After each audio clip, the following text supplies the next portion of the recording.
Azra, good morning from here. I really hope that you are happy and relaxed and comfortable. Um, it has been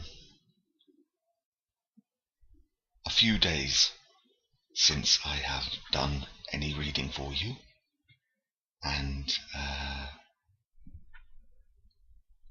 I know that we are both still waiting for the same edition of To the Lighthouse, and then we can start that again properly. But until that arrives, and I hope it will be very soon, I found this. All my books live in the garage, so I went over there just now and found.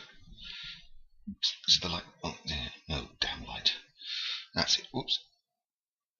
This is a collection of critical and interpretative essays that I bought when I first read To the Lighthouse a long time ago, because I thought it was a very difficult book, obviously a very clever book, and I wanted to know how to understand it. And so I bought this. It's and it has been sitting in my collection of books for 24 years now, and I have not looked at it for so long. But I thought it would be useful for me, maybe for you. I'm sorry, the light is bad. Just get that light out of it. Good. That means now, excellent, you cannot see my face. It's not quite as bright, is it? And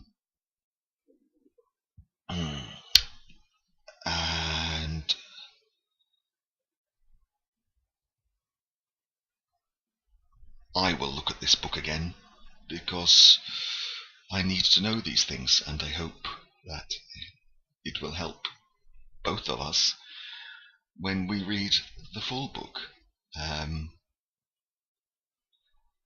So I shall just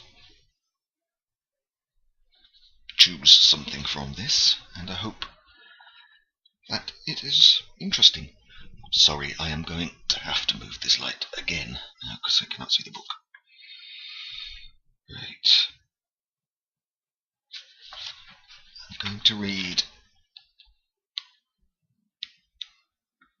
a chapter entitled Mythic Patterns in To the Lighthouse. It was written by a man called Blotner, Blotner. I have never heard of him before. I don't think it is important.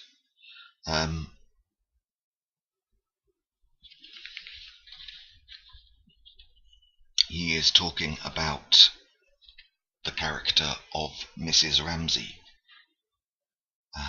and about her importance, of course her importance, but he talks about the way her character has certain aspects that reflect and embody mythical depictions of motherhood, of being a mother. Right, so if I can wake up, oops, sorry, shit, falling over things. Oh, God. Right, if I can read and think, well, I can't think.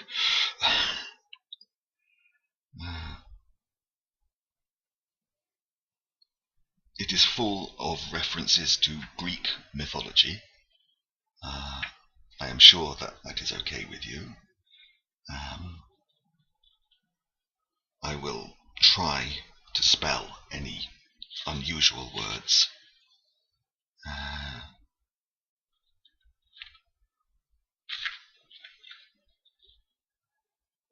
I will not start at the beginning of the chapter. I will just start.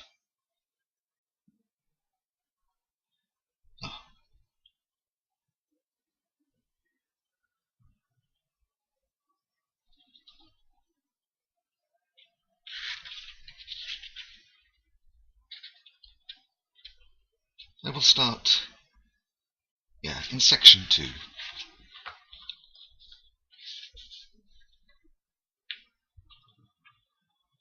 Comparing her feelings upon completing the waves with those she had when she finished To the Lighthouse, Virginia Woolf wrote that what interests me in the last stage was the freedom and boldness with which my imagination picked up, used, and tossed aside all the images, symbols which I had prepared.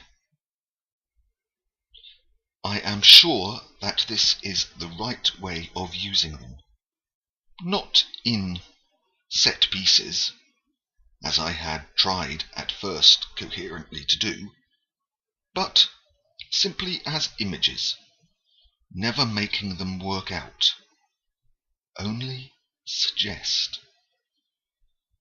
Thus I hope to have kept the sound of the sea and of the birds, dawn and garden, subconsciously present, doing their work underground.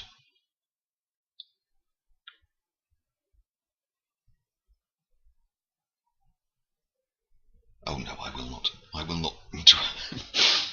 That makes, again, as always, makes me think, but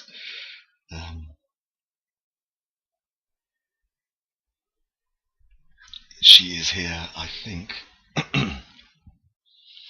saying that these myths, these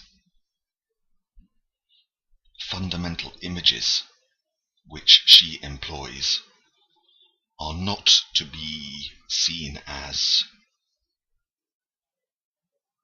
precise, complete pictures, but they are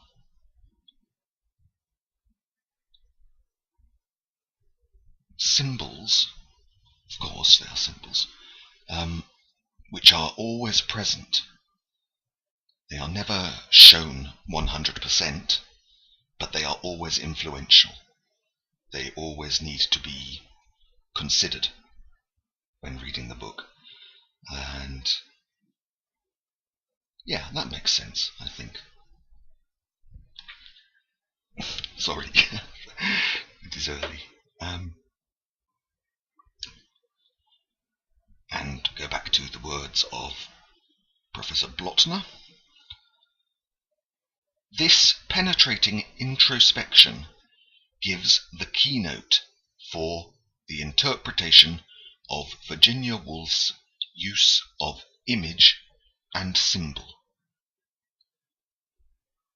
The reader must not expect a point-for-point correspondence between symbol and referent, R-E-F-E-R-E-N-T.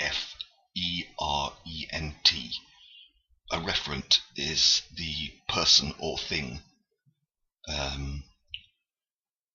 who is the object?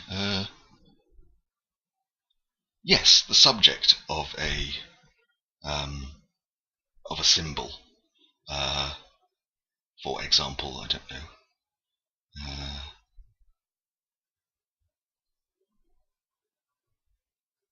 I am as happy as. Oh, no, bad one. I run as quickly as Hermes, which I don't. I am the referent in that sentence, and Hermes, I think, is the comparator. I should not have started this. I will need to check these words. I should know this, but I don't. Right. No exact parallel between character and plot and mythic personality and mythic pattern exists. However, there are very strong correspondences between the two. Now he talks about Greek gods who are relevant. Rhea, Rhea, was the oldest of the gods, the child of Gaia, Mother Earth, and Uranos, Father Heaven. When her brother Kronos, Kronos, overthrew Uranos, the Oedipus myth, I think, is relevant here. Rhea, it is, God. Rhea became Kronos' wife and queen of the universe.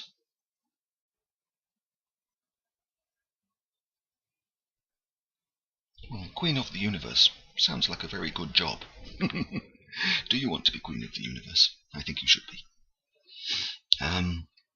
Since Gaia was not exactly a goddess, however, nor ever separated from the earth, her daughter Rhea is the primal pagan goddess, antedating, that means dating before the male gods. Although Kronos was said to have brought in the Golden Age in Italy, where he fled there from Zeus, he is a poor figure beside Rhea.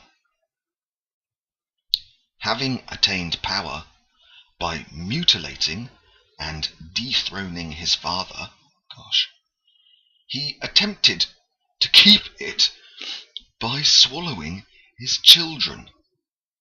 Oh dear. Right. God, children are not very lucky, are they, in Greek myth? Who else is there? Medea. I think we have talked about Medea. Niobe, Niobe. I think she killed her children too. Dreadful. Oh well.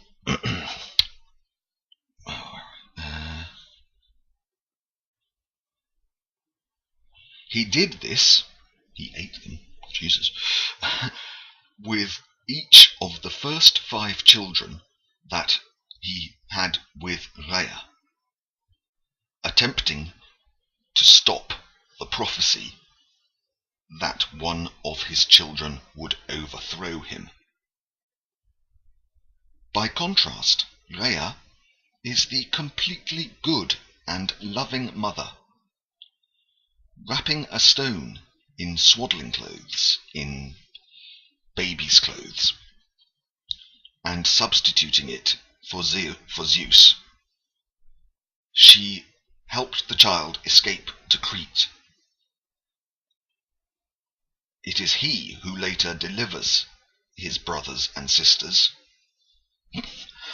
by forcing Kronos to disgorge them. By forcing Kronos to vomit them, I guess. Kronos has swallowed them, so this person, oh no.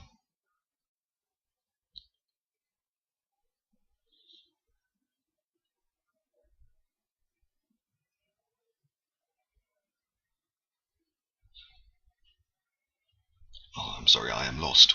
Whoever this other person is, who is this?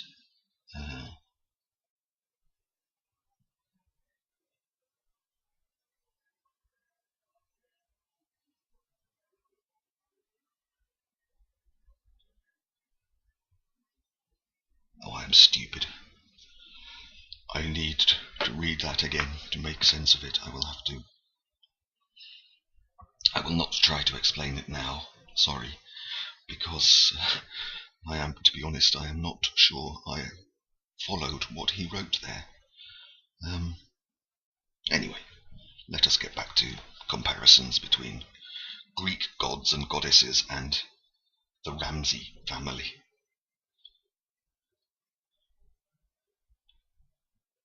Rhea has 6 children, 3 boys and 3 girls. Mrs. Ramsay has 8, 4 boys and 4 girls.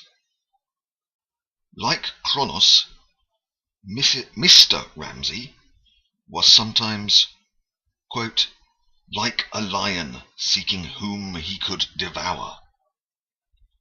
He has power and authority.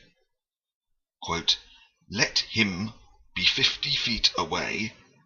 Let him not even speak to you. Let him not even see you. Mr. Ramsay prevailed. He imposed himself. He changed everything. In each family, the youngest child, a male, is the one who opposes the father. Zeus, alone in his exile in Crete, might have thought as if he were James, as if James thinks. I shall be left to fight the tyrant alone. Tyrant is a cruel, a tyrant is a cruel ruler of any sort. It can be a politician or a parent, a nasty person at work, something like that. And the noun is tyranny, Tyrannny.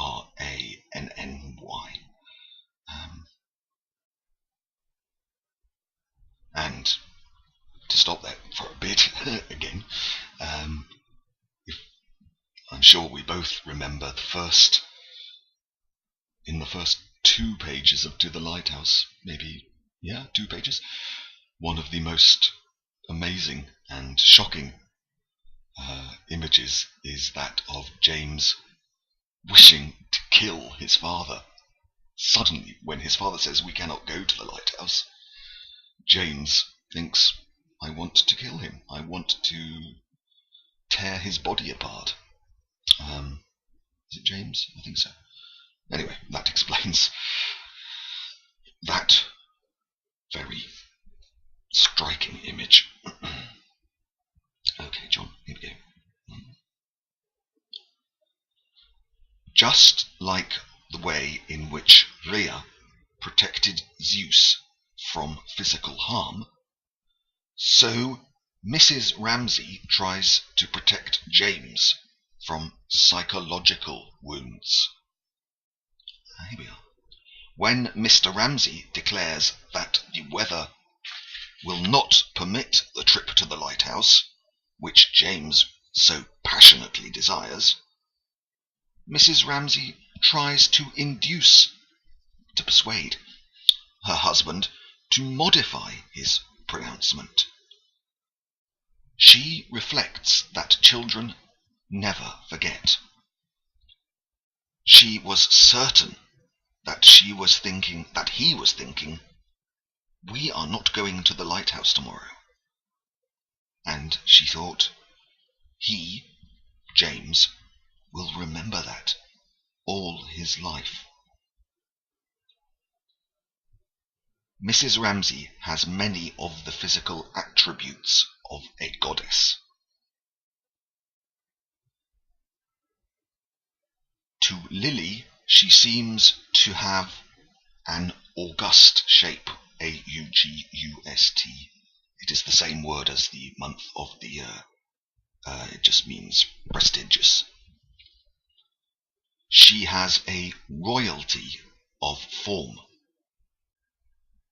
Lily perceives that Mr. Banks worshipped Mrs. Ramsay.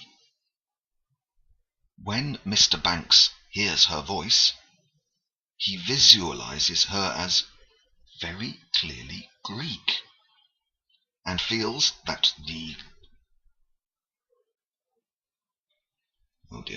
and feels that the Graces assembled seemed to have joined hands in meadows of asphodel to compose that face.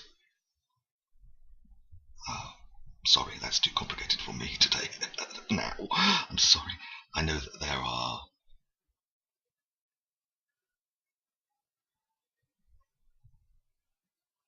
festivals in which Graces, worshippers of goddesses,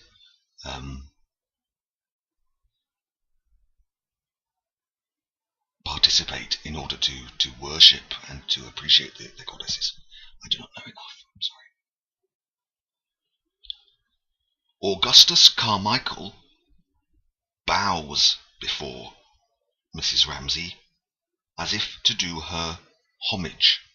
Homag. That is a very old-fashioned sort of tribute. When Charles Tansley glimpses her standing motionless, with a picture of Queen Victoria behind her, he realizes that she is the most beautiful person he had ever seen. Well, he has not seen you. He visualizes her stepping through fields of flowers and taking to her breast buds that had broken and lambs that had fallen. I suppose children, young things, who were in danger.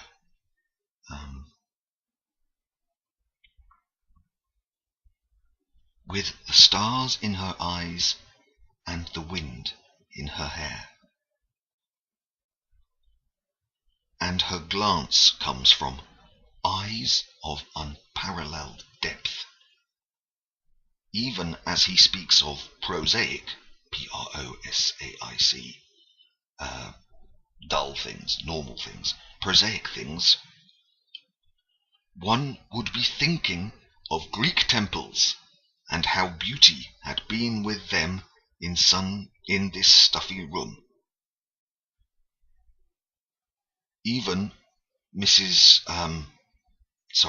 Ramsay's appearance is regal. She's like some queen who, finding her people gathered in the hall, looks down upon them and descends among them and acknowledges their tributes silently and accepts their devotion. She went down and crossed the hall and bowed her head very slightly, as if she accepted what they could not say, their tribute to her beauty. Mrs. Ramsay's psychic qualities are also those of a goddess. She possesses intuitive knowledge and wisdom, and she exercises a control over those around her, seeming almost to cast a spell on them. Lily Briscoe, who is particularly sensitive to this aspect of her character, struggles with her feelings.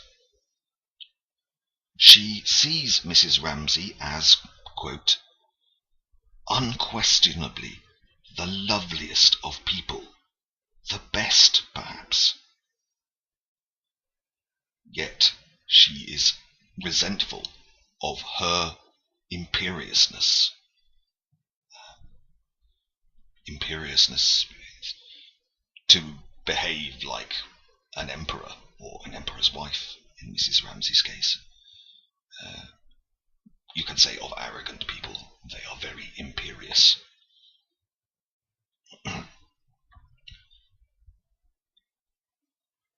Lily laughs at her, presiding, i.e. ruling, controlling, with immutable calm over destinies which she had completely failed to understand. But at the same time, she perceives, in the heart of this woman, treasures like in the tombs of kings, tablets bearing sacred inscriptions, which, if one could spell them out, would teach one everything. When Mrs. Ramsay uses her powers, her domination, Lily reflects that there was something frightening about her. She was irresistible. Her perceptions are clearly psychic.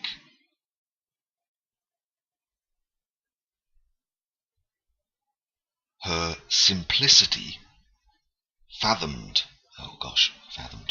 A fathom is a measure of water.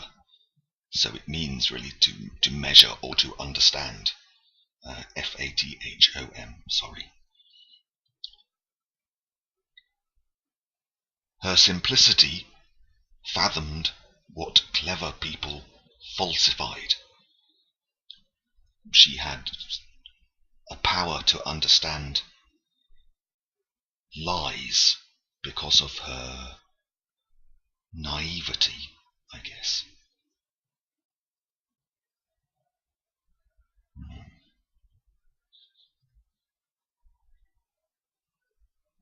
Her grey eyes seem to penetrate the thoughts and the feelings of others. Her domination pulls everyone together, makes them interact as she wants them to do. But, and this is a quote from, I think, one of the sessions in the house with the meal, quote, as soon as she went out, a sort of disintegration set in.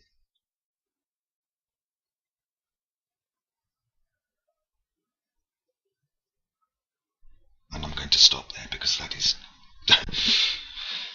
there is too much not to explain, because I know you know the book and I know you know the language, but it is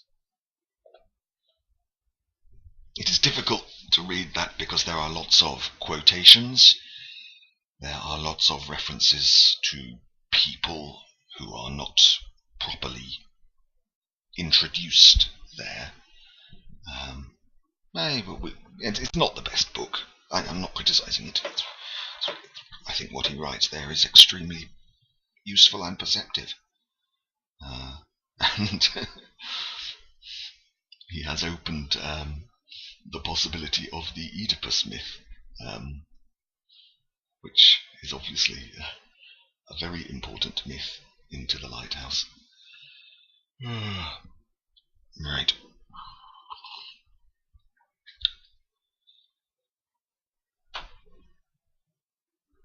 Did I want to say anything else today? No, I think I'll stop. I'm really sorry. I do want to say other things, of course I do. I want to say lots of things.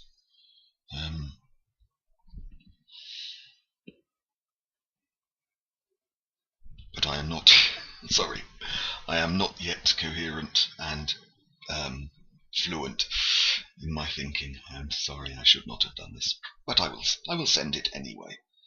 And, of course, we can do anything sooner or later. Right. No. Stop, John. Bye-bye, Azra. Have a lovely day.